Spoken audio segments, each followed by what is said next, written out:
Join me as you and I and you take a journey to become better writers together and geek out.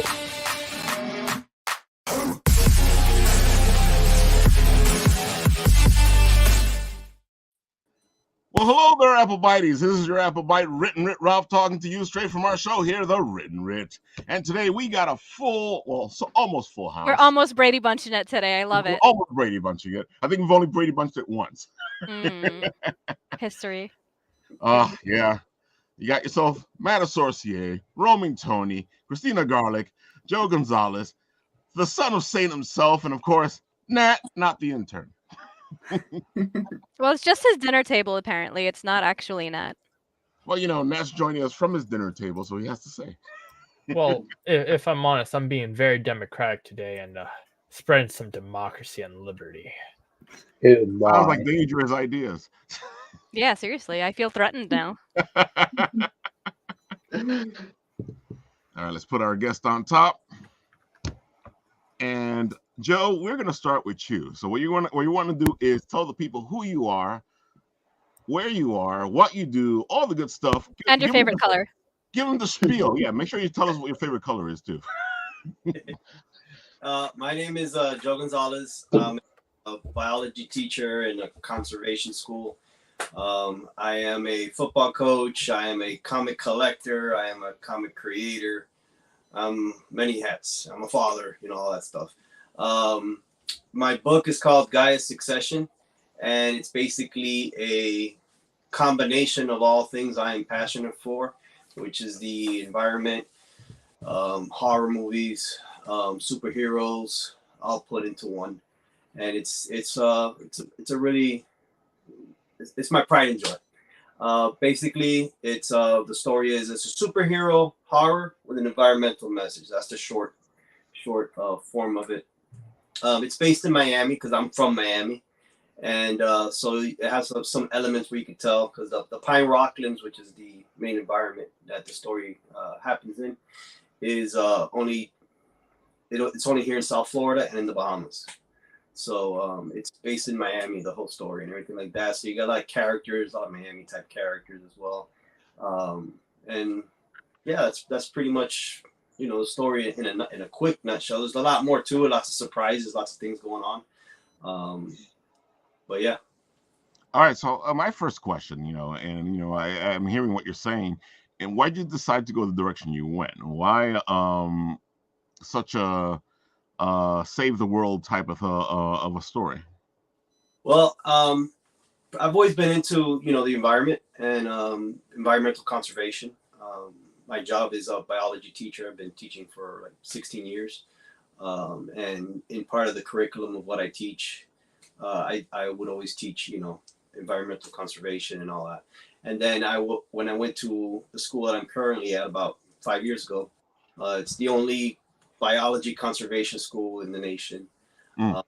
So I went to that school, and I've been there for 5 years. And we work with the Everglades National Park. We work with Zoo Miami. We work with Fairchild. So we do a lot of work with a lot of community. And the Pine Rocklands is like right next to one of our campuses. We have 3 different campuses. So the Pine Rocklands is right next to our campuses too. So being that, that's something that's near and dear to my heart. There was actually a true thing that was going on. There was a company that was trying to get land from the county that was Pine Rocklands, and they were going to build a water park there. Oh, so, delightful.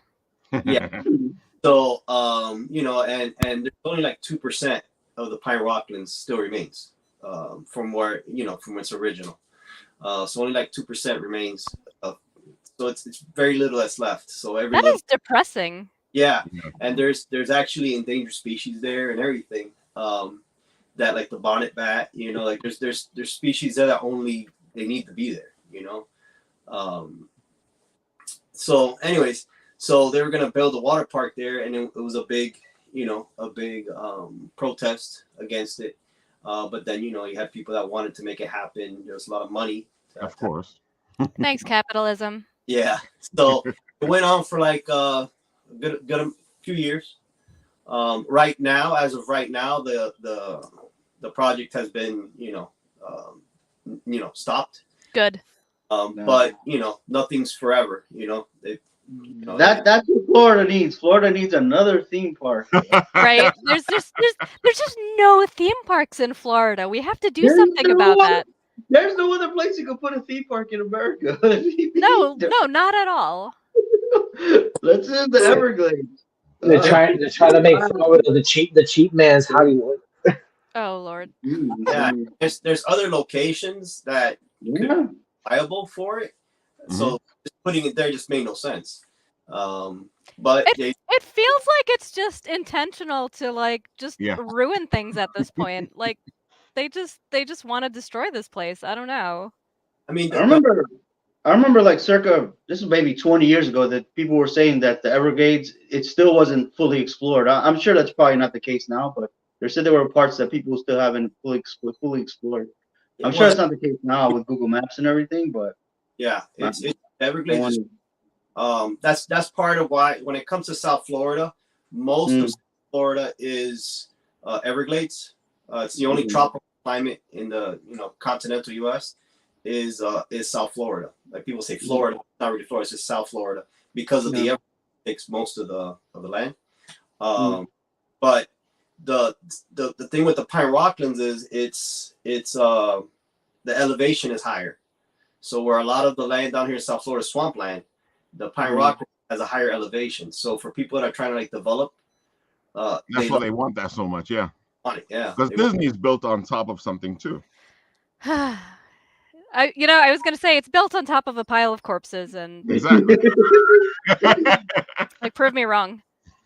Yeah, no, Walt Disney's corpse is in Disneyland, not Disney. Well, he's not part of the pile though. Yeah. Tate says superhero horror is a combination I don't think I've heard of before. Yeah, well, I would liken it, I guess, like I don't know, maybe it's something new, but it's superhero and it's horror. So yeah, you know what, dude? Start a trend. Be unique. Stand out. And like I always say, and it has an environmental message. Like that's you make your own lane, baby. Make your own lane. Exactly. Yeah, damn right. Well, they did try to do that with the new Doctor Strange movie, and I don't think they accomplished it. So if you're able to do that in your book successfully, I think you'll definitely be a trendsetter. Yeah, that'd be cool. Because you do have books like Ghost Rider and Doctor Strange and all these other books. I mean, but that's more. They're more like mysticism, supernatural. Well, that's what I'm saying. They have a supernatural feeling to them, but they never really dive into the horror aspect of it. Yeah, right. They lean more, even like Spawn, it leans more to the superhero part than the horror part. So yeah. So Joe, I think you got the HBO. Joe's definitely onto something. Yep. So what is like the overall plot of the story? Because we've heard like the genre, we've heard like the inspiration, like behind the setting. Well, like what's gonna happen in this? Okay, so what happens? Basically, when you first meet her, her name is Janet, and she's like an environmentalist, and what's interesting about her, she's an environmentalist, but there's like a lot of backstory. That as you read it, you kind of get a little bit of hints of it, but just to give it more depth, the story. So she's an environmentalist, but her dad's really a governor. You would find out a little bit later. Her dad's the governor. She's an environmentalist, but her dad's not listening to her. But anyways, she's an environmentalist trying to keep people from building a water park on the Pine Rocklands. And the company, the boss of the company that's trying to build that water park, he ain't having it because she's already stopped 2 of his projects.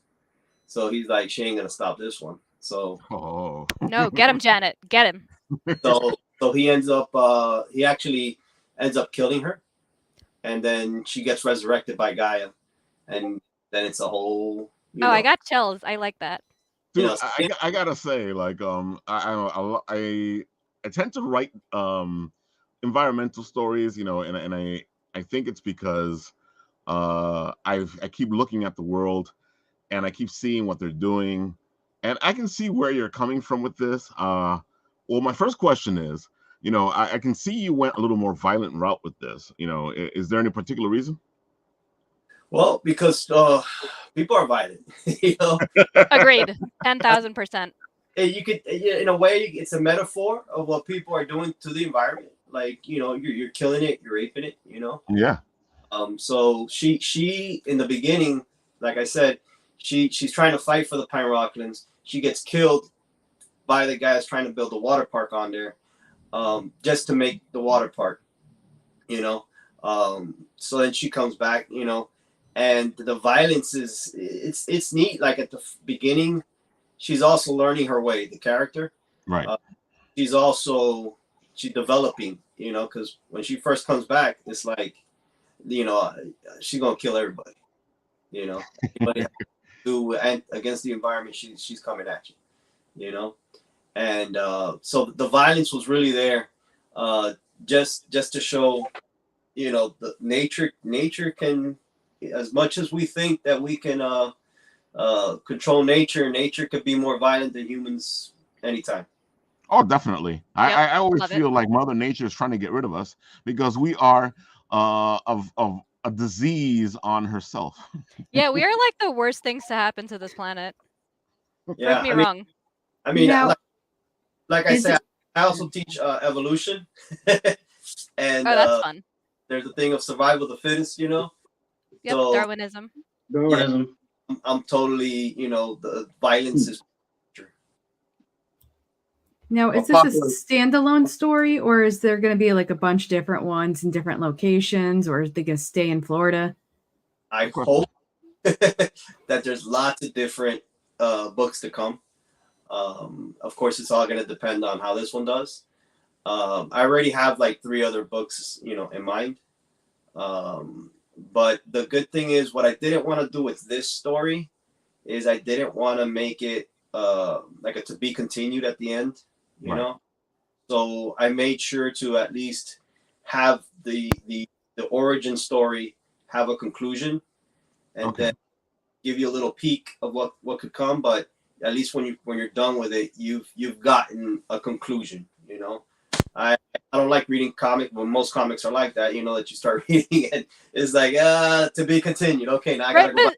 Before anything interesting even happens, they're just like, Yeah. to be continued, and you read the next one, it's the same thing. It's just building up to like one issue of actual something happening. It's kind of insulting. They're not writing for the comic book. They're writing for the trade paperback. That's why. Yeah, So- Exactly. That's like, might as well get the trade. Like, Exactly. Hey, I write for a trade paperback, but I still make my issues feel self-contained. So if I can do it, someone who like actually gotta went to say, writing Matt, school can do it. As I've been reading your issues, I feel complete when I get to the end of the issue. Thank you. But they still fit and flow well in a trade paperback. So like, Exactly. it's doable. I don't know why these companies feel the need to just be like, no, to be continued, to be continued. I think it might be that they have one story in their mind, and they can't come up with subplots or something. I don't know, or it's taking them that week to figure out where the hell to go. It's I mean, funny remember, you say like, that, Angel, remember, because like, I've seen that. I've seen where people are like, I'm thinking like this. I'm like, no, I got a full story that I need to tell, and I'm not gonna say that I know exactly where it's gonna go. I'm not gonna be like, hey, I know exactly where this story is going, because I don't. But at the same time, I have an idea of where it's going. So I never understood that whole idea. But I feel like as a writer, I do know that sometimes you feel like you're giving too much away, and you're trying not to give too much away. Man, I think trades are better when like every time you read a chapter, it could be like, remember we had like comics in the 80s, these long-running Spider-Man, these long-running X-Men stories. The issue you read was still a self-contained story. Like, you read that as an issue. I think trades are better because you read it, you get a full story and said, okay, like I'll go do this. Or I'll go do that, whatever. Instead of reading like 30 pages and you just basically got like half of Act 1. I'm like, you didn't get anything, you know? Like, I can't comment either way because I'm an artist, not a writer. I barely speak proper English as it is, so I can't comment on the process of writing a cohesive story. Tate is saying that I'm trying to write self-contained issues. Not sure how well I'm accomplishing. Spoiler alert, he's accomplishing it. Don't let him fool you. I was about to say, Tate, you're in good company because, you know, there's times where I'm writing stuff going, this isn't going to work. But you have the critical thinking to say it's not going to work, and then, you know, you stop, you take a break, you come back to it, and, like, you fix it. You don't just say, like, all right, this is good enough. I'm just going to, like, put it up for sale. You have integrity, and I respect that. I think your voices is fine as long as you end on like good beats. I think. Yeah. Yes. Manga does it a lot because manga have long stories, but each little section that you get is like a good beat to end. You know. Yeah. So as long It as you have a always, good like, beat, even if it's like 14 pages of, like, you know, something in a magazine, like, you're still getting like a full thing going on. Right. To come up with a good ending, you have to do that first before you write the story. If you start the story and then you come up with the ending, a lot of times you have to go back and fix things. So you come up with an idea, the ending, and then you work your way into the middle. Yeah, That's could you the imagine? easiest way Is to that how write. that works? Is that how that works for movies? Movies, well, it depends on the budget, you know, the studio. You can have a great ending, but the studio's like, no, we want this happy ending, or we want this to be continued ending. Yeah. So only because I've heard like people have shot when they've shot movies, they've shot like the ending first, and then kind of built the rest of it to get to that ending. Yeah. Like they film it backwards for whatever reason. So I just found it interesting that you said that, you know, with the storylines or whatever, you start with, you know, whatever the ending is, or at least have the ending in mind, so you could build your story to build up to that. I think it depends on the studio. Like Marvel, they do like piecemealing it, and then they kind of piece it together, show audiences. If they don't like it, they remove a piece, add a piece in, and they kind of like stitch together a movie, which isn't the best way to do it now. I remember like the show La Femme Nikita, like what they did was they actually filmed the third episode first, and the reason why they did that was and then I think they did the second episode second, and then the first episode last. The reason why I did that is they wanted the characters to build up their chemistry so that you can see it in the first episode. So sometimes there's reasons like that why they do things out of order sometimes. Sometimes it makes a better viewing experience. It gives something to work towards. Yeah. Yeah. Like imagine getting in your car and like not knowing where you're going, and you're like, dude, I'm just gonna keep driving and maybe I'll end up somewhere. Like, no one does that. Someday I'll get to wherever I'm going. Yeah, you need to know where you're going first. Real quick, hey Joe, you look like a Miami guy there for sure. Big Miami energy, yes. Oh yeah. I'll let you know this, man. When I was younger, you know, I born and raised here, you know, but my parents are Cuban, and when I was younger, everyone spoke to me in English, man. But now I'm in Miami, so now I'm older, and I go to stores, and everyone's talking to me in Spanish only. I'm like, sounds about right. Sounds about right. I guess now that I'm older, I'm Spanish, you know. That's how it works. They say you're Spanish. Before your name? Do they put Don before your name? If they haven't reached there yet, you ain't old enough. Yeah, no, I haven't got that yet, though. There you go. So you're still young. So when you live in New York, like us, every Spanish tourist looks for you. Hey, habla español. Oh my God, yeah. Every Spanish tourist finds you, like, oh, you know. It doesn't matter where I go in New York; they smell the adobo on me. They know right away, yeah. Oh my God. So here we go. Another beautiful, amazing SonofaSaint cover. Oh shucks. SonofaSaint. How did you approach this? Because you know, this is just stunning. I approach every cover kind of the same. I talk to the creator. I get what he wants it to feel like, as opposed to look like, and I try to bring that across. I let him in on the process as I go, because I don't want to just start it, finish it, and then here's it going. And he's got all these revisions or whatever. I'd rather just like with Joe, it was a very easy process because as I was doing the process of showing it to Joe, if there was something that caught Joe's eye that he didn't like or he wanted adjusted, he could tell me, and it didn't hinder my process because it was kind of like we were working kind of side by side. You know what I mean?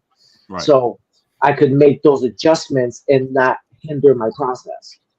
And you know, at the end of it, you know, do my color grading at the end and make sure that you know, I bring this thing, you know, give it the life that he wants it to have. The same with because I also did the title treatment. I wanted to make sure everything kind of went hand in hand. That cover's amazing, man. Yeah, exactly. Appreciate it. When I saw it, I said, man, I might be biased, man, but that's your best cover, man. I don't I really love like the subtle attention to detail in the background, especially. Like it Angel's looks famous very for that. ominous. Yeah. Yeah, Dude, he I'm a always putting something psychopath when back it comes there. to those things. Dude, whenever Angel does a cover, make sure you pay attention to the background because he's up to something. Always. I love I- it. I really appreciate you know, it. It's not like I'm gonna put some blurs here and there. Like no, everything is very intentional. And you know what? And that happened by that happened by accident in like 2017. I started doing like little Easter eggs and pieces just because, you know, to do something a little extra, a little more fun for myself, and people were starting to catch the Easter eggs, and then it became a thing. So like now people look for stuff, you know, and sometimes there's nothing there, but I have you thinking, is there something there? Yeah, and then it gets them to look at it for even longer too. Exactly. Yeah. Good strategy. So I mean, I had a lot of fun with this cover. I don't really do a lot of female characters, which I think the last female character I did was for Phil Russett's tragedy. Oh, tragedy, yeah. That might have been the last female hero, or you know, that I've done in a while. Says background Easter eggs are great. And it's fun. It's fun. And then like I've been really getting into offering if like a creator doesn't have a title treatment, if you get a cover for me, you know, you'll get a cover and a title treatment, and Nice. I put that together. So everything evens out, and I get to practice my title treatments a little more because it's something that I haven't done in a long time, and I kind of miss doing them because there is a creative freedom in that as well.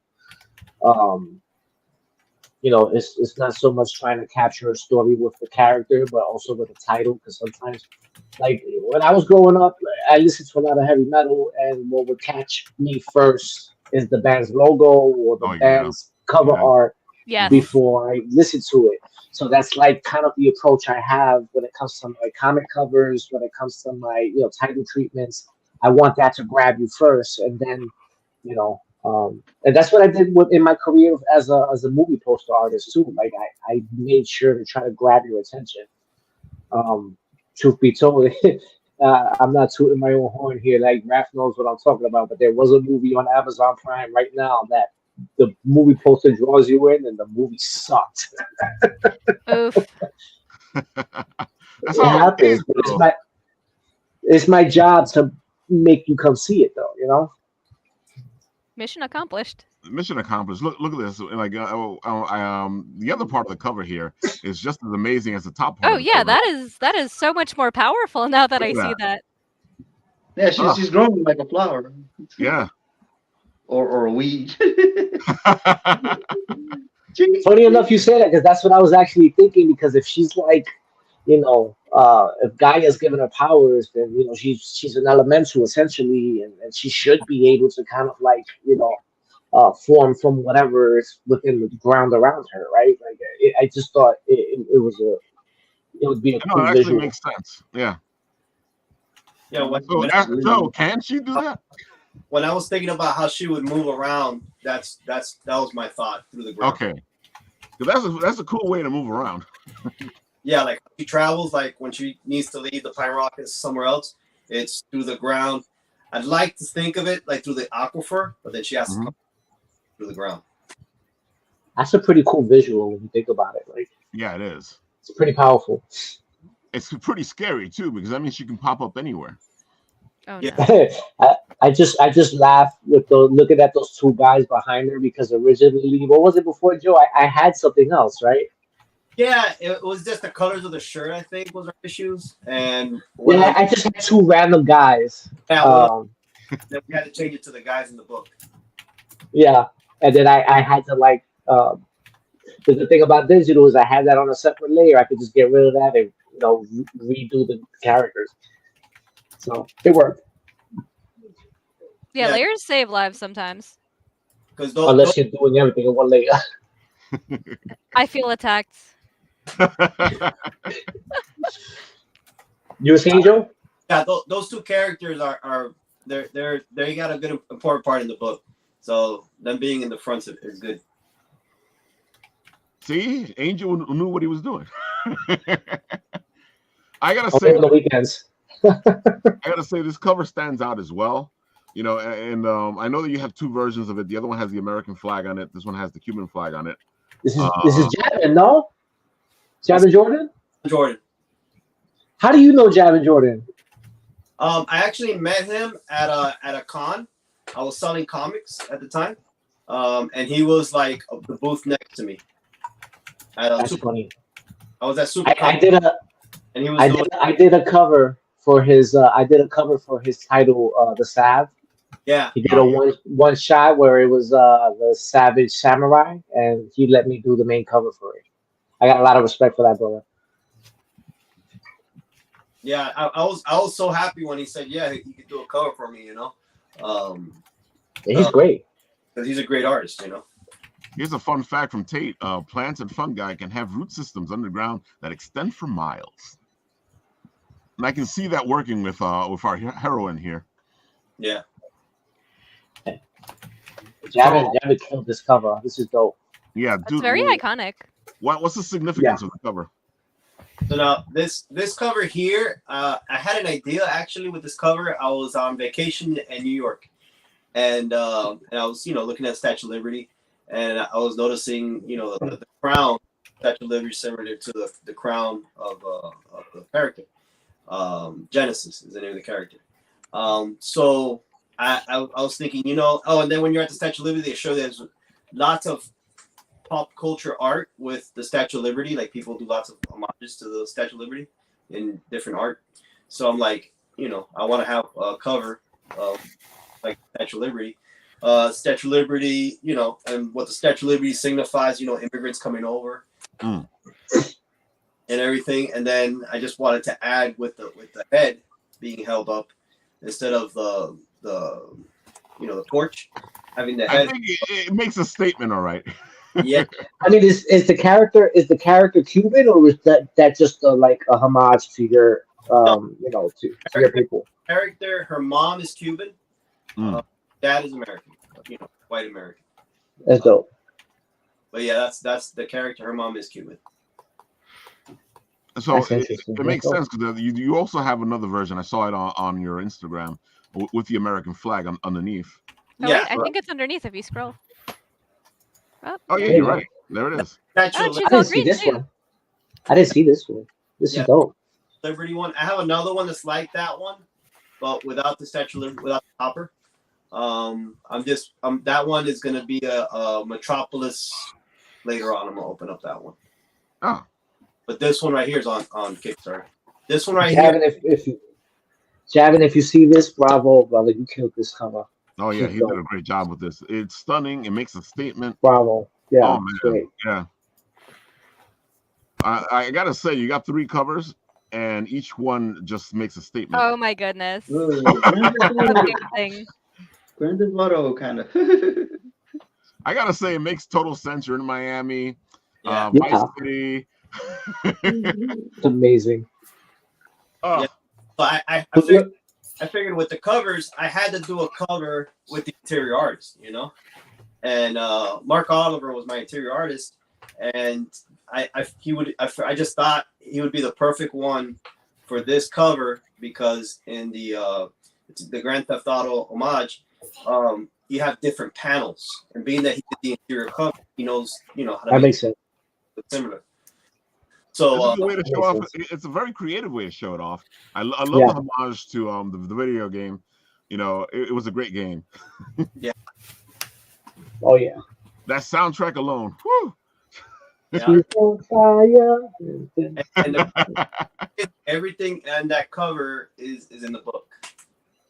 I like that. So, That's a good way to show it off. Yeah, I completely agree with you. And how much is the book on the Kickstarter? say it again.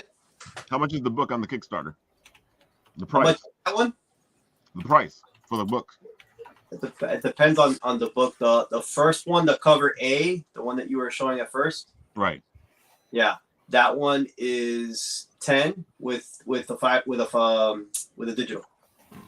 Nice. Then the Javon Jordans, those I'm making those. Those are 25. Mm-hmm. There's 25 of them, of each one of those. Oh, so you limited it with them and Limited. Oh, that's a good idea. Okay. Because those are going to be virgin covers, limited 25. And then there's another one which is the virgin cover of the cover A. That one is 15 with a digital copy. Nice. And then make it 20. I'll throw in a high five. and that one, the virgin one is actually that's 15. That one is only going to be for Kickstarter. Also, it's Kickstarter exclusive. I like that. Get it while you can, folks. Yeah. Yeah. You guys got to work it. Yeah, you got to work your Kickstarter. Yeah. And then this homage one, I forgot what I put for that one, to be honest. I think that was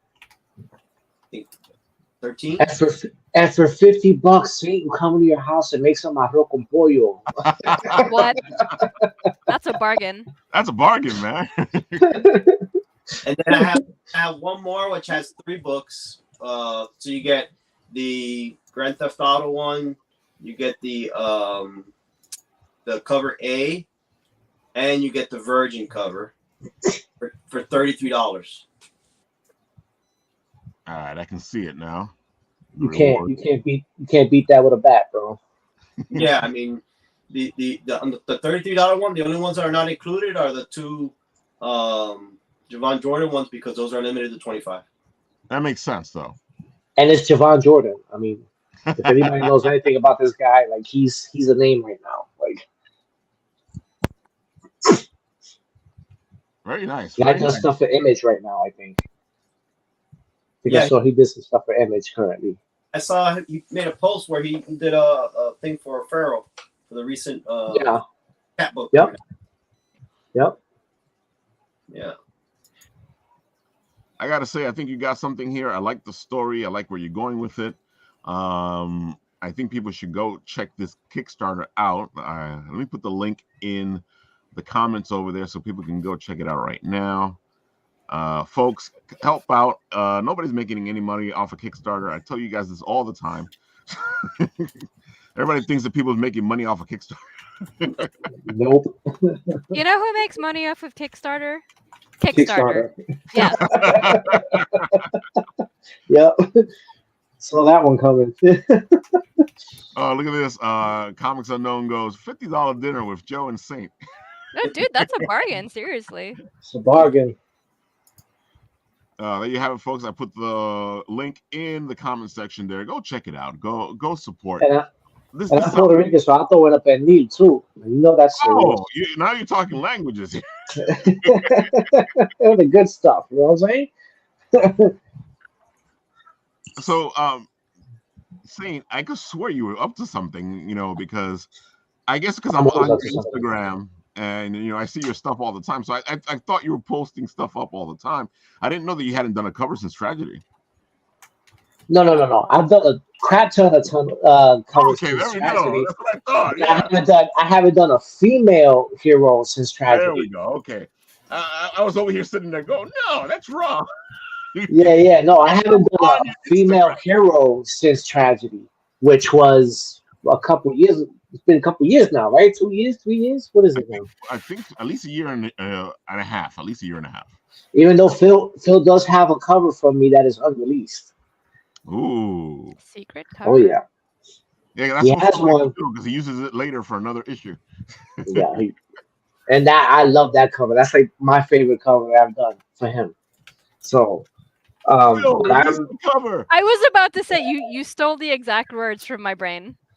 yeah. Release the cover. It's literally, and I don't want to spoil you too much, but it's literally tragedy in a lake of blood in a power stance. Nice. It's amazing. Like I had a lot of fun making that.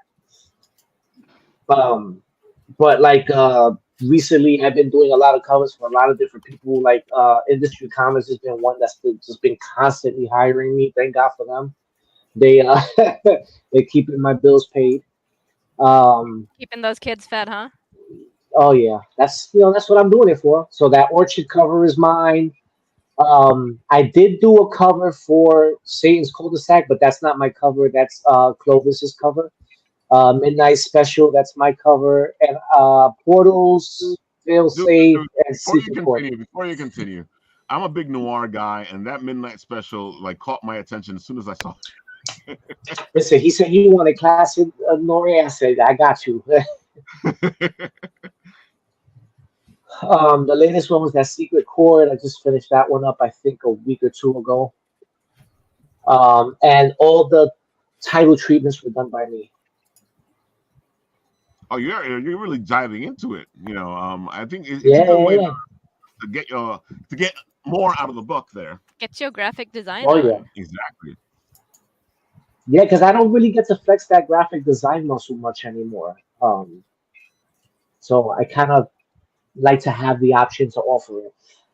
Can you click on Satan's Cul-de-sac to see if he has my cover in there? Okay, we'll check. Because I know that's Clovis's. But yeah, their Kickstarters start in April, I believe, and they're gonna do Orchard and Satan's Cul-de-sac. Yeah, that's Clovis's cover. Oh, there's mine. The first small thumbnail. There you go. Oh, This nice. stupid thing took me like, this thing took me like, and Ralph will tell you I'm pretty fast. This thing took me a lot longer than usual. Well, this looks more detailed than usual. I like this one Yeah, a lot. Amazing, man. I like all the little details. Look at this bottom part.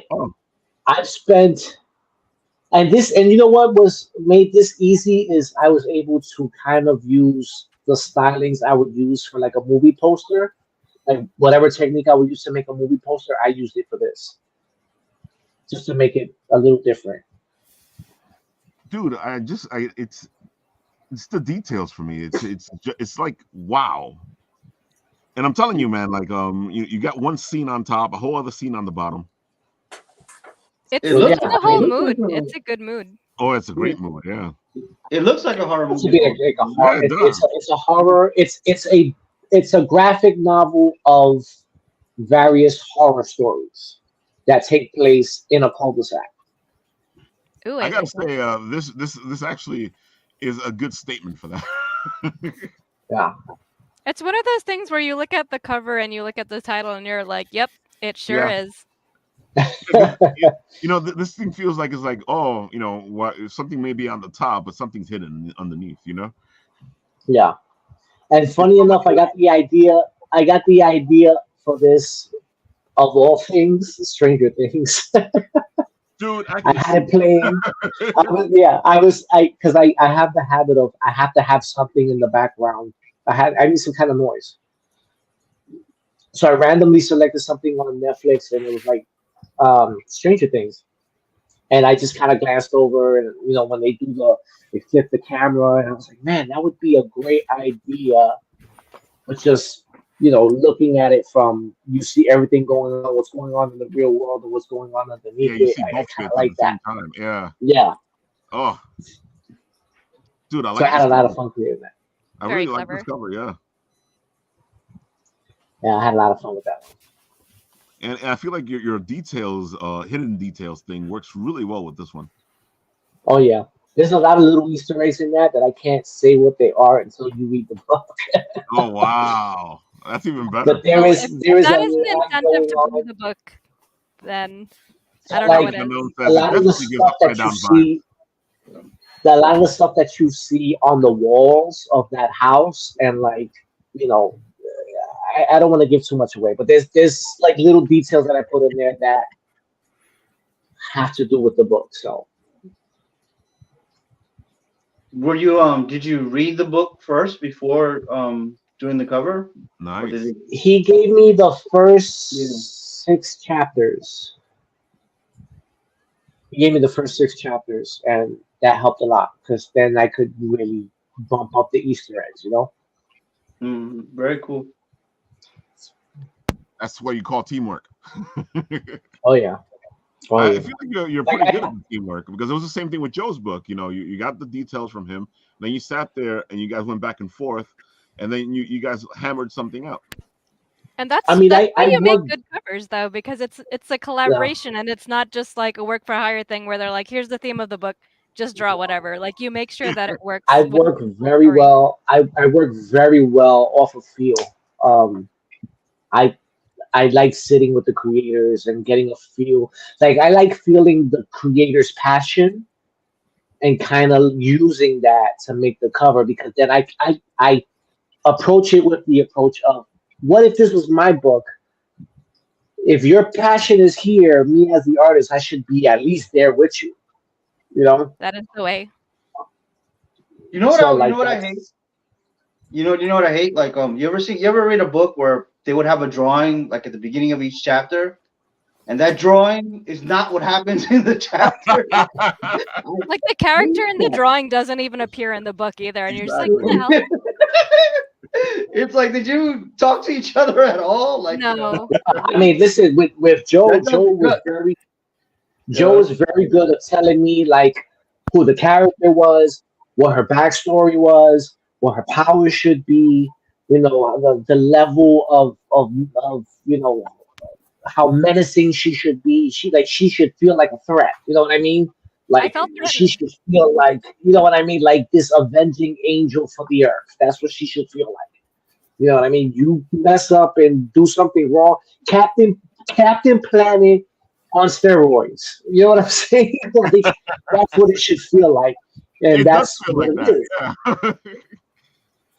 Yeah. Like if Witchblade and Captain Planet had a bastard child, it should be That is a Gaia's good Succession. description. I agree. Love it. That's exactly what that was. Thomas the note says this cover hits differently, gives an ominous vibe, Joe, and I black hope, Joe, character front center adds into it. There you go. Joe, I hope the checks in the mail. I hope the checks in the mail for the selling I'm doing right now. You heard, Joe. I hope the checks in the mail for all the selling I'm doing, buddy.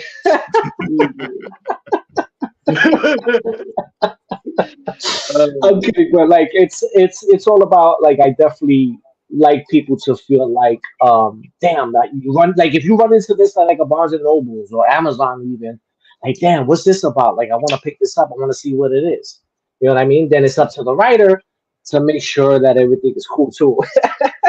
Yeah, you bring them to the book and the writing keeps them there. That's what it is. Yeah, I absolutely. gotta say, you know, when I was working with Angel on the When Worlds Collide, it was a fun thing because sometimes I would inspire him and sometimes he would inspire me. So it was a back and forth, and it always amazed me how he was able to take my story and then go, "All right, Ralph, look, this is what I'm thinking," or I would take his art and go, "Okay, this is what I'm thinking."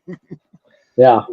I mean, well, one thing I will say, as a comic collector, when I go and buy a comic, you know, the cover, everyone knows the cover, shit, cover ain't there, I'm not opening it, you know? Yeah. Yeah, absolutely. I'm not, Agreed. you're not gonna look twice at the thing.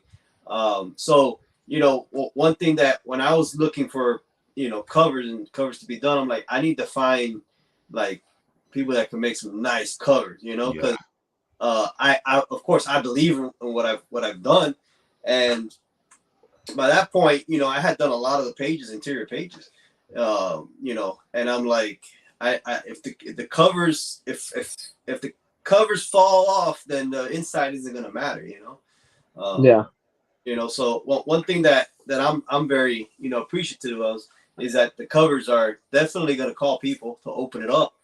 And I feel once someone opens up the book and starts reading, man, once you get to page 2, that's it. You're in for the whole thing.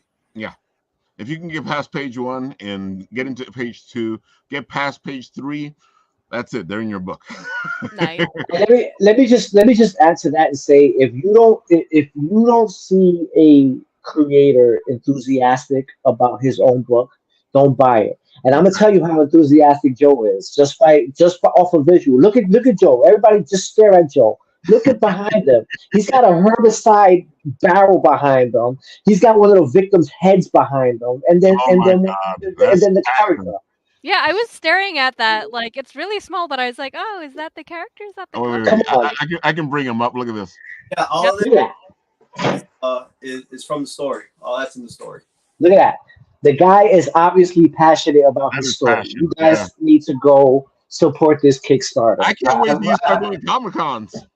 Yeah, for real. He's gonna have one hell of a build, right? Yeah. I mean, forget the fact that you got a cover by the Saint in there.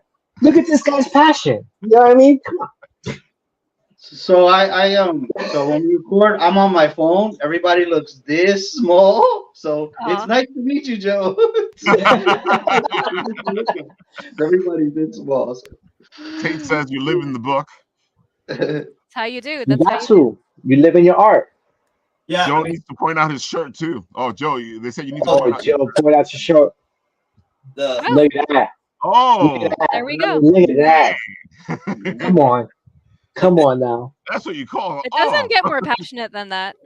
Yeah. I mean, the That's thing, passion. look, it's this like with the story.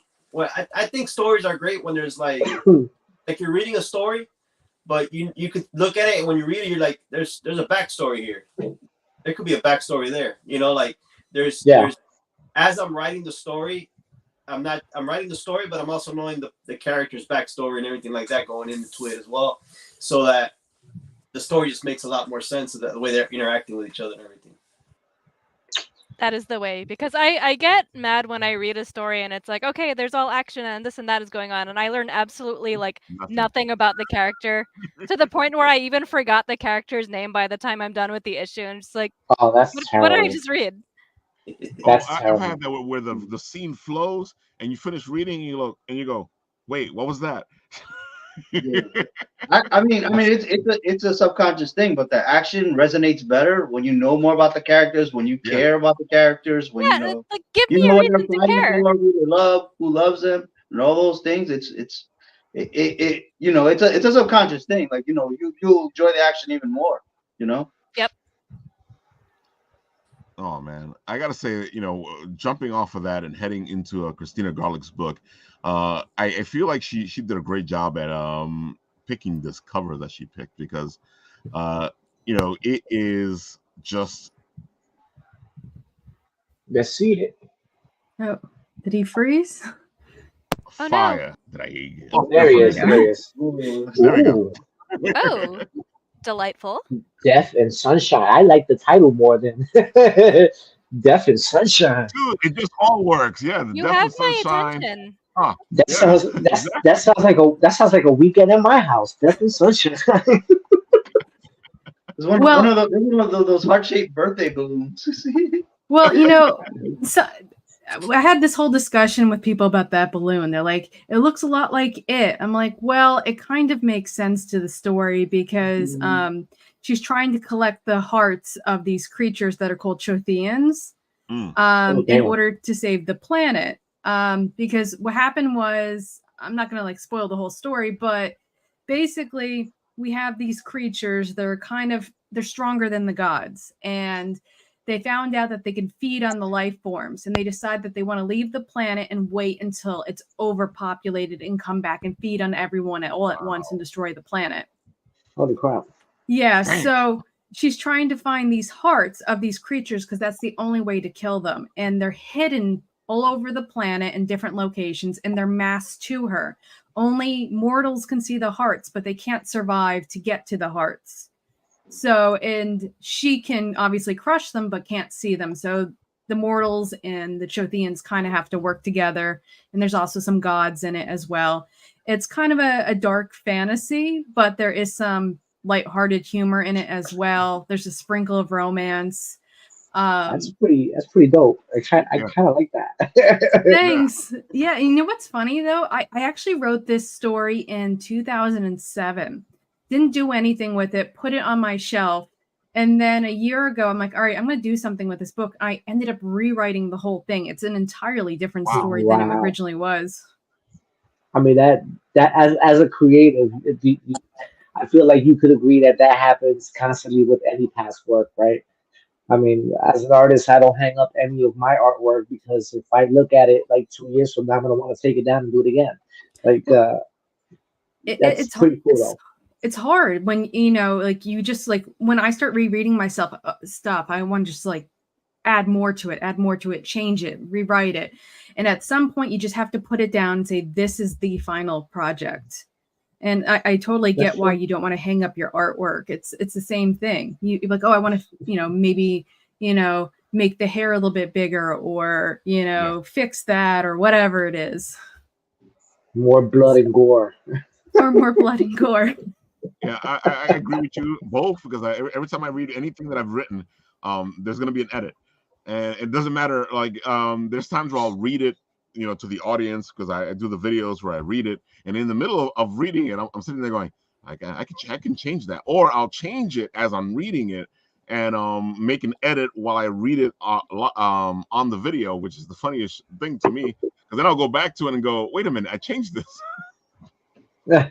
It's like when you retell an old joke and you try to change aspects of it, and then you realize you ruined the joke. It doesn't work anymore. Like, oh, you try again. That's why I hate when people say, hey, can you record a voiceover for like 30 seconds or a minute, just like promoting something? Because I'll sit there and I'll do it for like an hour long, just recording it over and over and over again because I want to change stuff, make it perfect. It's kind of OCD to some degree.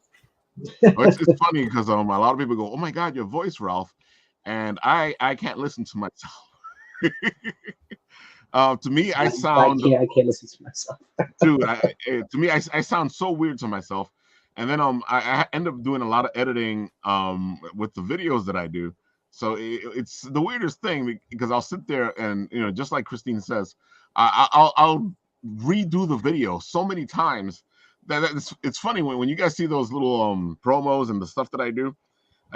That's after a long time of me just trying to sit there and do those stupid things. It's like 2 hours of recording for like 2 minutes of footage. Exactly. Accurate. Yeah. Gosh, I couldn't imagine like what it'd be like to actually make a movie. Like my dream is to have one of my books made into a movie. But at the same time, I think I'd be a little bit of a nightmare and have to step away and be like, just do it. I'll watch it afterwards. Oh no, that's how bad adaptations get made. Yeah. Hey, Christina, I tell you one thing though, you are hitting close to it with this Death and Sunshine. Just based off of what you said, this could absolutely be made into a film. Oh yeah, dude. Thanks this is for the compliment. Yeah. This even looks like a good movie poster too. Like you could Exactly. just have it as a movie poster and it would work. Yeah, I guess it would work. Yeah, you would probably need some kind of like tagline or something in the upper right-hand corner or something. Probably a reviewer too. You would, yeah, you wouldn't have to do much. Yeah. Hey, have a heart. Boom, done. Oh, look at that. Sells itself, baby. Mm-hmm. Who'd you get the cover from, Christina? I actually bought rights to an image and then I added all of the other stuff to it and I manipulated it. Responsible for it. Okay. You know, sometimes I do hire artists too. It depends on the book. Like sometimes I see something and I have a vision for it. Other times I have no clue and I'll go to an artist. Like my next book that I'm started to write, it's called Lights, Camera, and Axum. I need an artist for that one. Well, I know a guy. There is definitely a guy. And I gotta say, SonofaSaint will do a great job. Yeah. I know a guy. I don't know. Are you in my budget though? That's the question. Ooh. I have a feeling someone's gonna be talking off camera. Yeah, we can talk Yeah. about it. We'll talk about it. But what is your process actually? That's a good question for you. What is your process for finding an artist that fits with what you Good want? question. Like what is it that you, how could I phrase this? Help me out, Ralph. Words. Uh, How do you go about finding an artist that fits with your vision for your story? there you go. You got it. Does Well, that work? I liked working a lot with Haley Renee Brown. I don't know if you've heard of her, but she's amazing. And I do a lot of book signings at comic conventions, sometimes anime events, and I kind of walk around and I see artists and I'm like, oh my God, this person's amazing. And you talk to them and you can see if there's a vibe. And like I'll approach them like, hey, what's your rates? What's your style? Like what's your creativity process? And I talk to them. And I work with them. Sometimes I want to do it myself. It really just depends on the story and what I want to do. And do I click with that person? Right. But I would say if you want a cover, go to the comic conventions because the comic artists are there and you can see firsthand what they can do. Absolutely, I agree with that. There's definitely a lot of hidden talent out there that people wouldn't find otherwise unless they walk through a con. Yeah, and like Haley, when I found her, she was actually still. I think she was still in the Kubert school, and she was assistant to one of the big name people, and that guy came over to me. The guy that she was interning for, and he wasn't particularly nice. And he said my cover sucked. Whoa. And he walked away and she came over and she was actually really nice to me. And that's how we started like, online friendship after that. And, she ended up doing a couple of my covers, A Girl on the Bus. Let's see, From Ashes to Books, which is a really popular cover. I think she won an award for that one. And then there was New York. So that's awesome. So pretty cool. Nice. Yeah. It doesn't when it shows it doesn't people just need to learn how to be kind to one another. It's just ridiculous. So I hear stories like yours that someone said something like your cover sucks or whatever. Like that's just unacceptable. Yeah, there are a lot of negative people out there. I mean, not just covers, but I've had people come at me about cursing in my books. So now I just say, hey, there are bad words in this book, especially if they're going to be buying it for kids, or they'll say there's drinking in this book and I don't condone drinking. I'm like, it's the apocalypse. What else are they going to be doing? So like people It's so weird because it's like if you put even if you don't smoke and you think smoking is gross and you put like a smoker in your book and they're just smoking, like people are like, oh, you condone smoking, you must be a smoker. Like, no, it's just, there's like a separation of writer and character. Like you're not doing all the things your characters are doing. The characters are like doing their things to tell a story. That is such People a don't get that. that's such a strange thing that's going on now. Like I mean, it limits creativity. Like it's like if you write a character that's racist, and for example, people will think you're racist. Like no, like it's so strange. Like people will think you are whatever you write.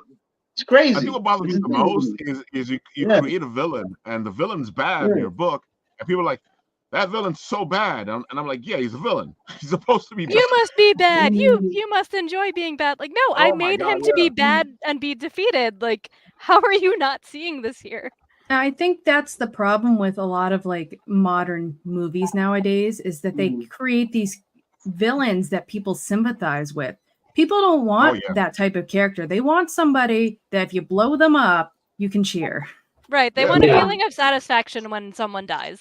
Yeah, exactly. You want a hero's journey and a conclusion. You don't want a hero's journey mixed in with a villain's journey and this bull crap that comes out of it. They don't understand or even like fully believe in like good and evil. It's so strange. Like that woman who's doing the new Star Wars series now, she's talking about like the Jedi. Well, yeah, back in the day, the Jedi they used to they were, they had evil people in the Jedi organization that made it corrupt. Like, what are you talking about? The Jedi? Because then you're no longer a Jedi. It's just you know, it's yeah. I mean, I don't know, man. Hey, get your stuff out of my fiction, man. You know, please, man. Get therapy. You know, Find Jesus. Damn, go talk to somebody. You know, like. that's funny. I mean, you know, I don't know. Get therapy. Kristina, I love how you put your stuff together. I love how you get your books done. You know, your writing process, and I heard you mention the hero's journey, and I feel like you know, it's becoming rare for people to do the hero's journey, or they think they're doing the hero's journey, but it's really something different now. You know, everything's like muddled. You know? Everyone has to have a super sad backstory and lots of trauma and turn evil and then turn back good. I don't know. Well, I mean, heroes usually have some kind of tragedy. I mean, look at Always, yeah. Spider-Man Mhm. or, you know, Literally any of any the other. hero. Yeah. And that's fine. You can have that tragic motivator. It's just it can't solely define a character. They have to be willing to sacrifice to be a hero.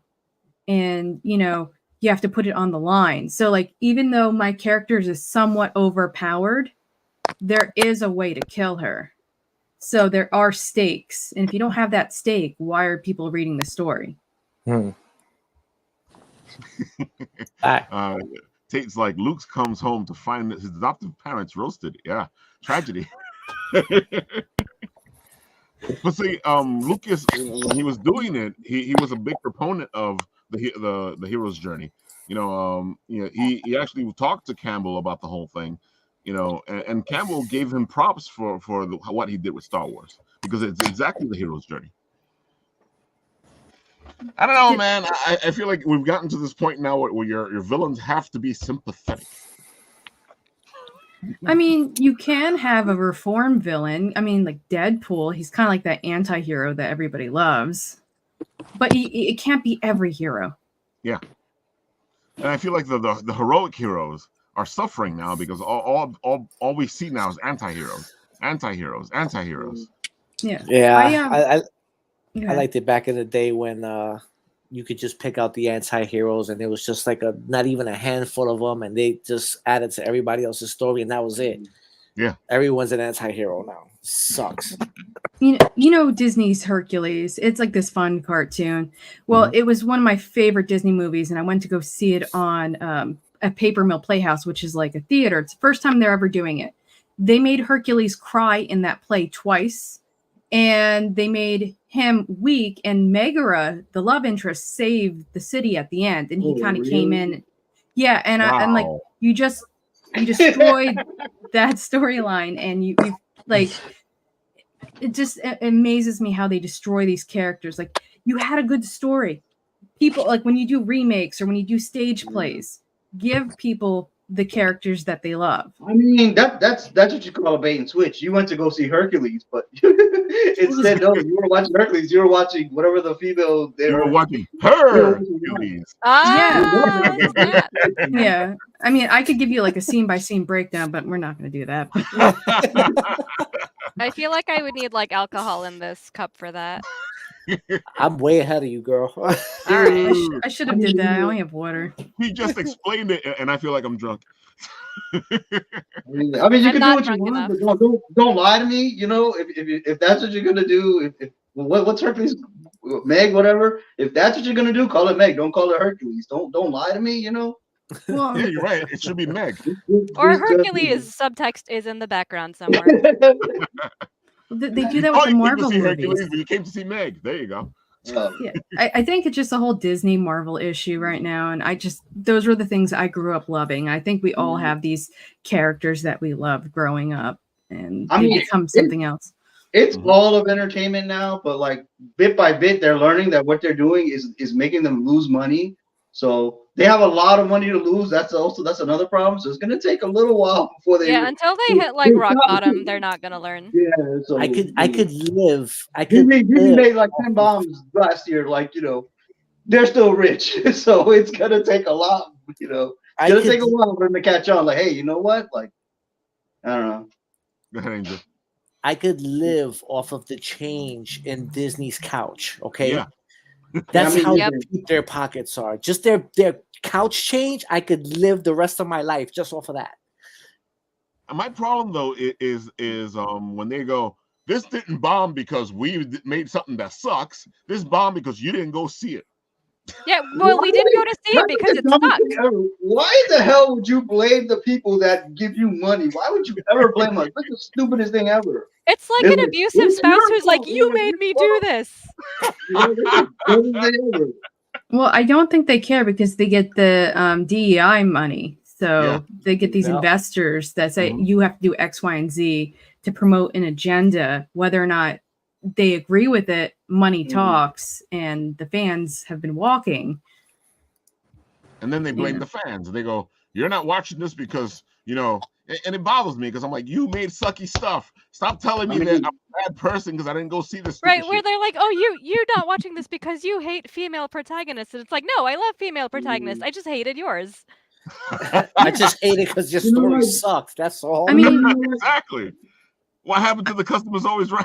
You know, No. First of all, no. We're not gonna play that game. Kickstarter like that. It's like, you need to support my Kickstarter. F all you. No. Screw you. You guys We're suck. not gonna play the customer's always right game because the customer is rarely right. So let's not play this game. But it's funny because that saying has a whole other part to it. There It is. Yeah. has nothing to Yep. do with Yeah, them yeah. always being right. It just means that, you know, you're supposed to see the customer and understand where they're coming from, and you know, it's not that they're always right. The But customer management loves to is use that one. always right in matters of taste. Yes. There you go. Mm. There you go. So it's like if your customer wants to buy a shitty hat, you're not supposed to say like, "Hey, that's a shitty hat." You just let them buy it. No, you say, hey, you know what? That's a good hat. But you know what? This hat is also cool too. You try to like steer them away from it. You know, show them something else. You know, you don't tell them That's what you're supposed to do, yeah. They'll walk away from you. You tell them, hey, this is better. You know, like. I don't know if they're happy with their shitty hat. Who am I to stop them? Let Oh, them yeah. live their best shitty hat life. has anyone seen the new X-Men 97? Is that Yeah. good? I've seen It's it. really good. It's really good. It's good. It's the same show. It's the same exact show, just And done now. I have the same, I have the same complaint I have the original. So it's no replacement for reading those original comics. Oh, completely agree. Oh yeah. It still isn't, but it's a good show. At least it's good, you know. Tony, nobody watches a Marvel animation thinking it's gonna be true to the source material. It's a very. Let's be for real. I mean, so I spoiled. There's like a whole months-long arc in the comics. They did the whole thing in one episode.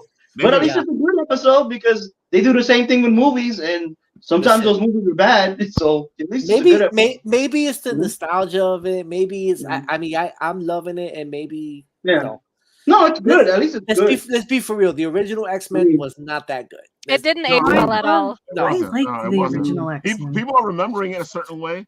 But and that's it's why, funny. because you're remembering it a certain way. People are like, the new people are like, episode. remember, like, hey, how come the animation is? People are like, how come the animation is not as good? Yeah, like, just go over Disney Plus and go see what the animation. So you know what I used to do? So what we used to do with my buddies, or my couple of my artist buddies, we would make a drinking game based off of how many times Wolverine would say, "I do what I want to do," or "I go where I want to go." Oh no, you'd be dead. Yeah. No, that's like your heart's just gonna stop.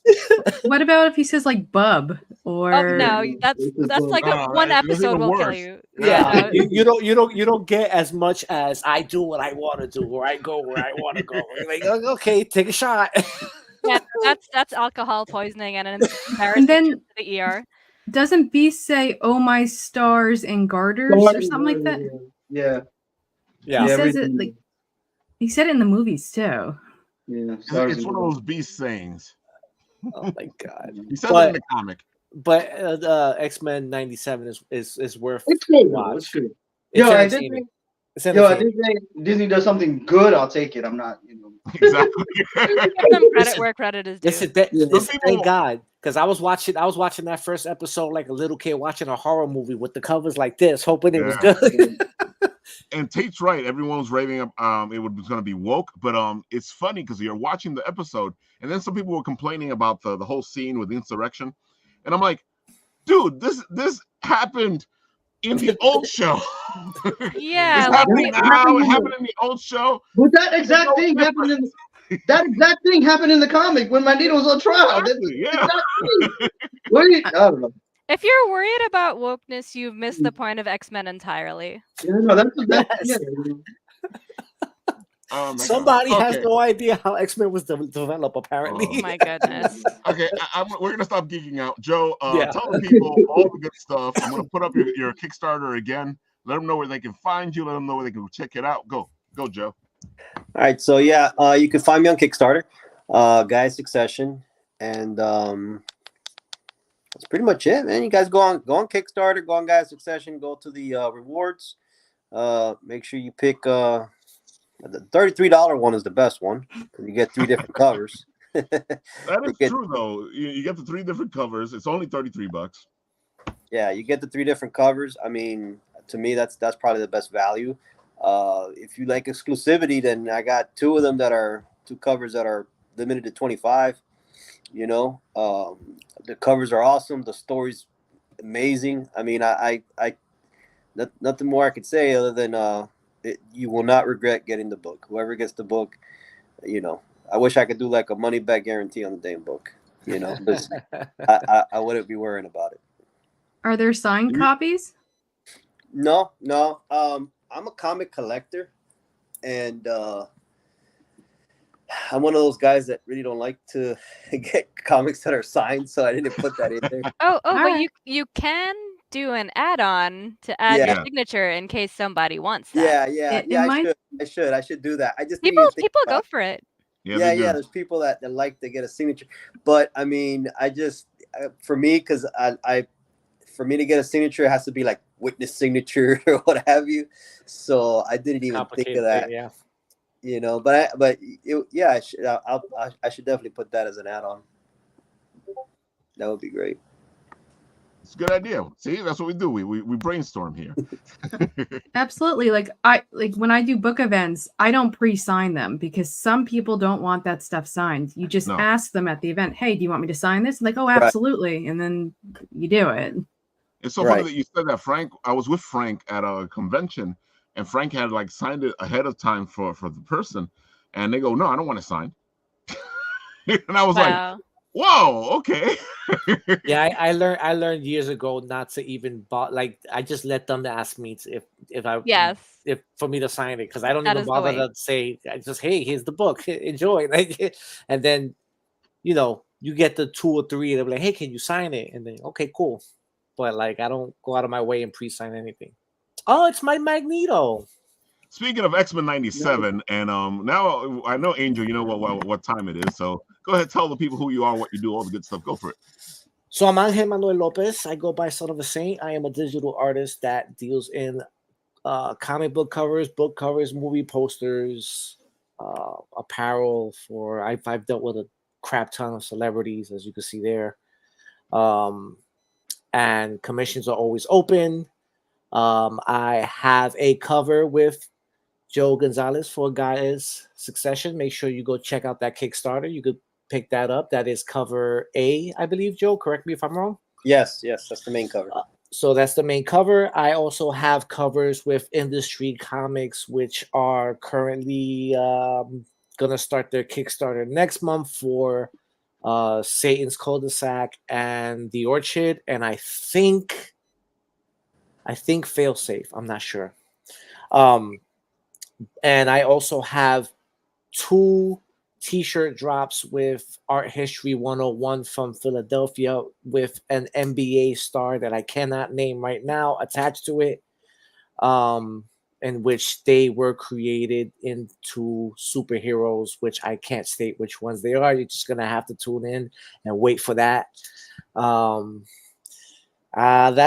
think that's it. I think that's showing off all this beautiful stuff here. I think that's it. For anyone that wants to know, I am a digital artist. I deal in 3D sculpt and digital paint. That's how I get my hyper realistic looks. Anybody ever wants to know about my process, my DM is always open for questions. I have no problem showcasing anything because I know we live in an AI world and I am not AI, nor do I support it. Just throwing that out there. But it's funny that people think that your stuff is AI because I can look at it and tell it's not AI. I mean, I've been doing this for 15 years. All you got to do is Maybe go that's what it is. Maybe through I've my known you stuff, that and long. once you see AI where it started, you'll see I still keep going. But past that, I gotta say, like, maybe that's what it is. I've seen your process. I've seen where you came from. So to me, it just looks like an angel piece. Yeah, there's no way AI can capture the kind of moods that you achieve. Like, Exactly. No way. It's a lot of fun. I also do title treatments, as you see from Gaias Succession. All that and all that. I'd like to add something with the title treatment that's pretty cool. One thing I loved about the title treatment there is if you look at the Gaias Succession, the bottom it says Succession there. I was so like happy with how it came out because one of the words is short, the other one's a lot bigger, and I was like, I don't know how he's gonna figure it out, but I'm gonna take Gaias Succession and figure out how to make that succession work in there, right? And he was able to make that G and that S, and he was able to proportion it just right, man. I appreciate that. I gotta say that Gaia looks epic, and I agree with him. The fact that you put the succession the way you did it, that's just brilliant. Also, a smart choice of color to make it stand out too. Oh, definitely. A lot of trial and error. Yep. The old FAFO. Yeah. Any artist that tells you I got that on the first shot is lying. Dude, that always bugs me out. Like, especially like when we're talking about the voiceovers, especially when I'm doing like a TikTok video or one of these things, and I sit there like for like an hour to 2 hours doing the same stupid video over and over. I'm like, oh, I took that in one take. I'm like, no. I can't see it. Even with that, as how fast I create these things, like Joe, you would say my turnaround time was pretty fast, right? Yeah, definitely. Even with that, there's still trial and error going on there. Like it's still, I couldn't even tell you how many times I scrapped the beginning ones that Joe probably never even saw the beginning ones that I started with because I was like, this looks like crap. I'm not showing this to this guy, and then you know what I mean, like. Trust me, an artist that says he nails it the first shot is lying to you. There's a lot of. I gotta tell you this. Angel tends to send me some pieces over and over so I can give him my opinion. And I gotta tell you that there's times where he sends me one thing and then the next thing looks completely different than the one thing. That is the way. Yeah, happens. What's the quickest you've done a piece? 3 days, 4 days. Not bad. Yeah, pretty damn good. Yeah. But that's 3 days, 4 days, a lot of hours. Yep. Yeah.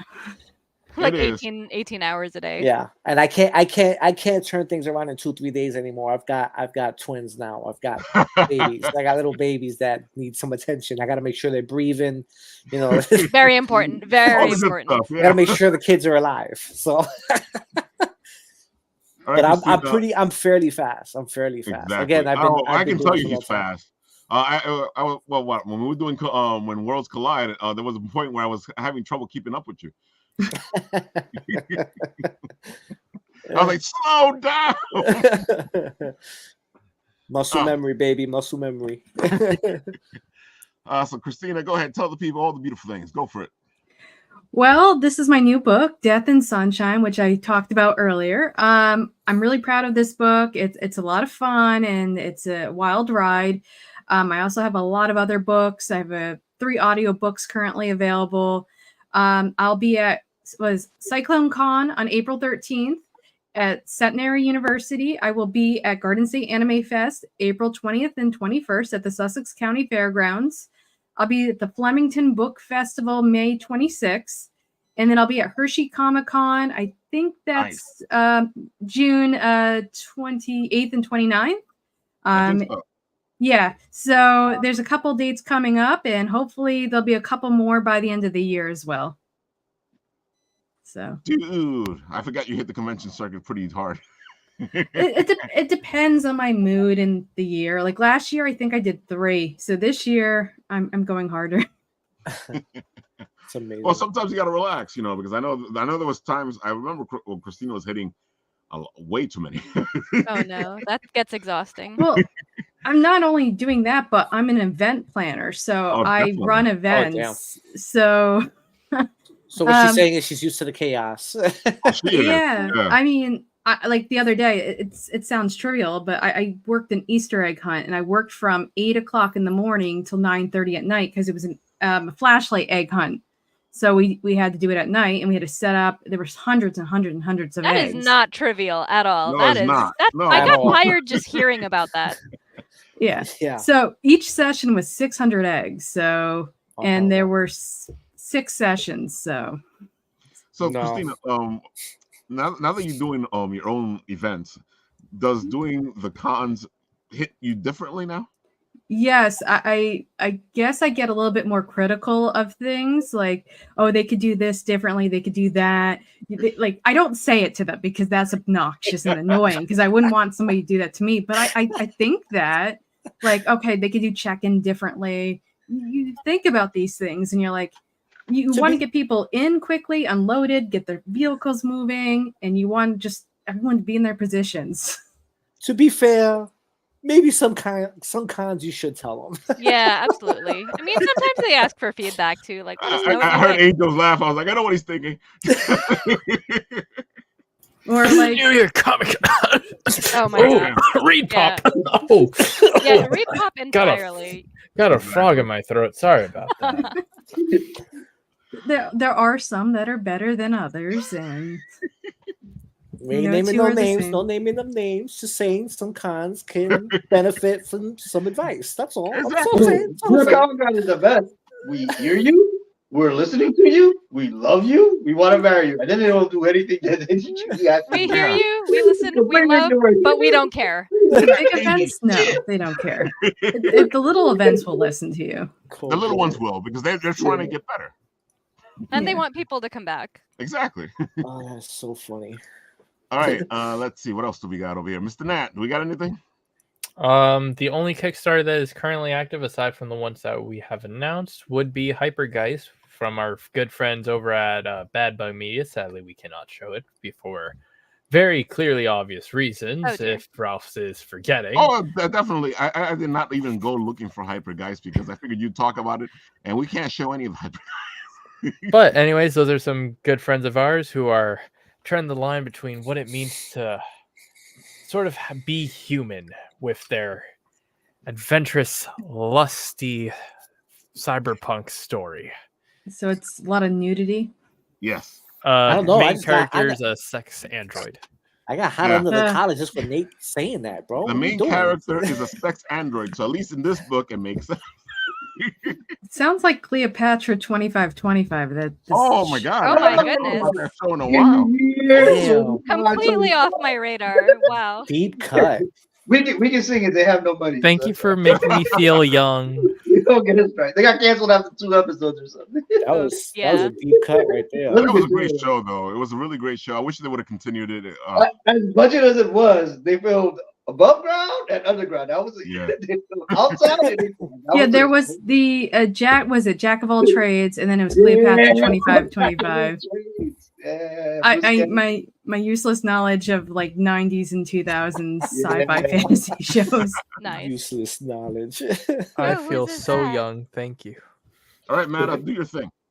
All right. Well, we've got Child Possession Services, Possessed and Confused, drawn by me, written by my pal John Westhoff. It is the story of a jaded social worker named Connie Dar, she works for Child Possession Services, which deals with children who have been possessed or are now possessed by demons. And she's kind of over it. She's seen a lot of things. She's made a lot of bad life choices. And now she's trying to mend the bridges that she's burned down. Dude, this cover looks amazing. Oh, thank you. I wonder who drew it. Is there a bunny girl in this one? No. This is cool. I forgot Matt keeps asking for bunny girl. He always does, and he's not going to get one. So I don't know why he keeps asking. I will do it until I get one. You're not going to get one. I will make 100 petitions. I'm going to draw a really hairy bunny man, and then you're going to have regrets. That's what you should do. I should. Joke's on you on into that. Oh, good. I gotta say, Jesus Christ. Sorcia, your art is amazing. I don't know how you keep making each book look different. Ah, thanks. I was just gonna say this is very different from what I'm used to seeing from you. Exactly. Thank you. Because it's fun to do things different. I don't like doing the same thing over and over again. I don't want to be known as like the person that just does like, oh, the pretty fantasy art. Like I can do different things. I like being versatile, and I also like picking a style that's appropriate for the story. Like I don't want to give this like, mystical like fantasy vibes or whatever. Like this is a very like it's more of an urban fantasy supernatural Looks sort of great. story, so I want to make You do a the good job art. with that. Yeah, it does Thank feel. you. I mean, you don't supernatural. want to be the Easter egg guy. Yeah. No, that's fun. I think it's like Alice in Wonderland meets Alfred Hitchcock.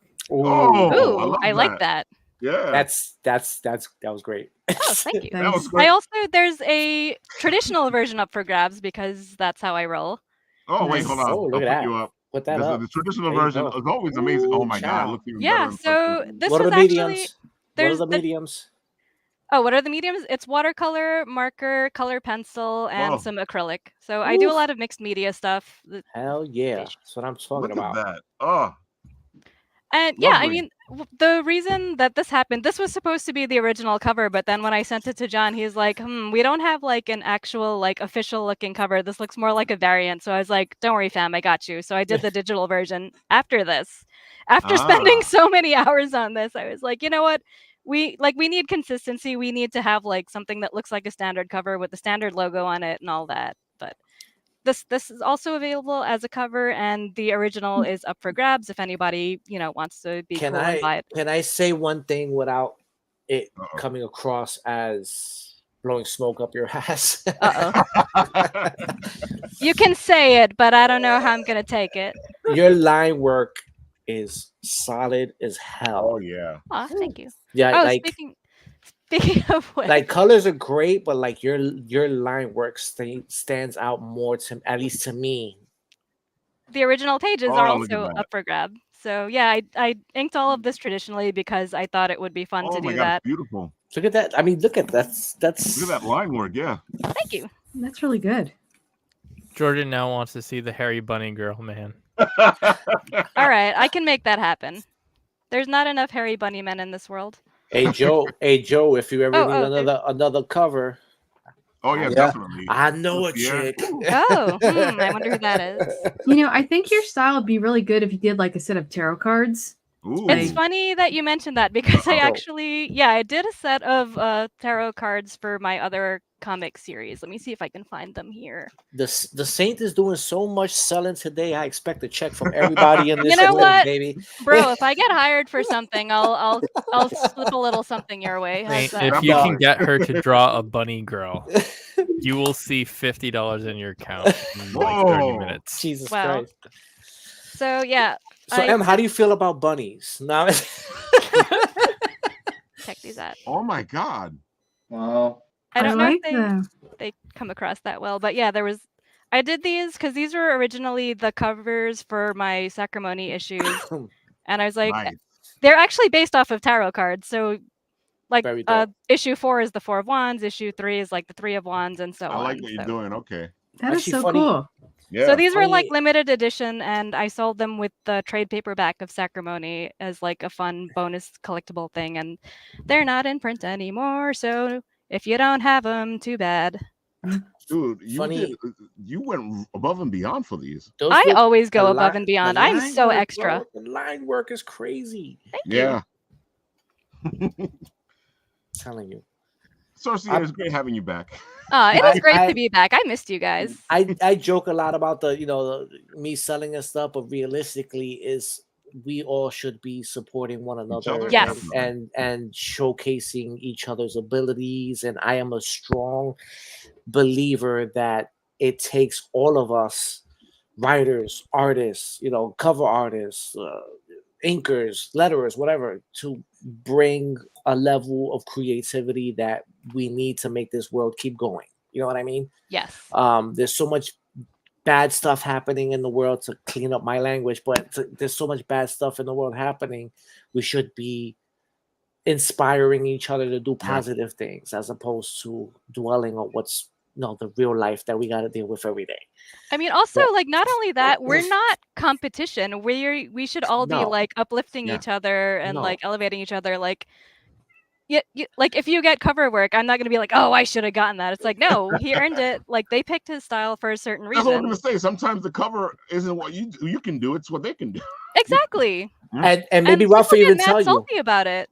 And Ralph will tell you sometimes I'll get stuff thrown at me that I'll be honest with myself and be like, I don't do that style. And I know somebody else. I will gladly hand that off to somebody else. Like, listen, I'm not the right guy for that. I know somebody who is. You can go talk to them. You know what I mean? Like, I don't need to have every cover, you know? Exactly. Speaking of helping each other out, folks, you got knock number 1 here. It only has 42 hours to go. They're at 18. Oh, they're so close. They're so close. Oh my God, they're like right there. Go throw some money at this guy. Seriously. Get him to 2,250. He has 42 hours. You can do it. Come on, folks. We can get him to 3,000. Absolutely. Yeah, seeing stuff like this and seeing these campaigns go down to the wire, it's like it hurts my heart so much. Or it's that slow start that all of a sudden you think it's not gonna make it, and then it bumps up, and then it's like a couple of dollars short of ending. You're like, oh my God. My friend Ryan, his campaign missed by like $54. Oh my God. Like he had like a $5,000. No, I think it was $8,000 or something like that. And I know it missed by like $54. Oh, that's horrible. That's when you throw in the $54 yourself. Like you got to figure out a way to do it. Yeah. Yeah, I don't think that I think he was busy at the time, so he couldn't like get to the campaign when it ended. You give that money to somebody else and like, hey, when there's an hour left, 2 hours left, throw it in there. You set up that system. Yeah, it's so painful to watch. God. Here we have our friend Dirk Manning. He's doing a fantastic job. He's as always. 9 stretch goals? Jeez. Yeah, 9 stretch goals. That's what they're trying to get to, 20,000. And with the 9 stretch goal, you get a beautiful pin. You know, besides all the stuff you get, dude, you buy the hardcover for $35, and then you get a ton of stuff because all these stretch goals have already been done. They're ready to go. So if you buy the hardcover for $35, you get all the stretch goals. Amazing. You know, I gotta admit, he's amazing with that stuff, and he makes you want to get his books because you get all this stuff as soon as you get it. Especially if all the stretch goals have been gone. Right now, they're going towards 20,000. They still got 4 days to go, so most likely he will 30. definitely make it. Yeah, he's gonna hit 30. Oh yeah, he's gonna have to set up another stretch goal. Watch. At least 2. There you have it, folks. And Homestead is an amazing story. It is a Native American werewolf story. Dude, you know, this is something different. And it's a whole story. It's one book. So go check it out. What else do we got here? Oh, this Thursday, I am going to be joining Phil and the guys to kick off the Tragedy art book here. You know, let's press the notify when launch. Boom. Yes, there you go. And I'm going to be there at 7:45 on tomorrow to help kick off this Tragedy thing. The Kickstarter kicks off at 8 o'clock tomorrow. We start the show at 7:45. There's going to be guest galore to talk all about the beautiful art that's inside this book. Go do the thing and just get right there and get notified. He always gets great artists. Oh, definitely. You know, like SonofaSaint. Sounds like someone's a bit biased. Who? Never heard of him. Same. Hey, by the way, have you heard of this guy called SonofaSaint? I hear he does great bunny girls. Never heard of him. Heard that guy's a lot of bunny girls now. Heard that guy doesn't exist. It's a myth. Too bad. Urban legend. Folks, you can tell we had a lot of fun because we are way over time. Yeah, my cat's screaming at me if you can hear him. He's just... Which means it's time to go. So I'll do what I always do on the Written Writ. I'll press the button, and where it stops, nobody knows.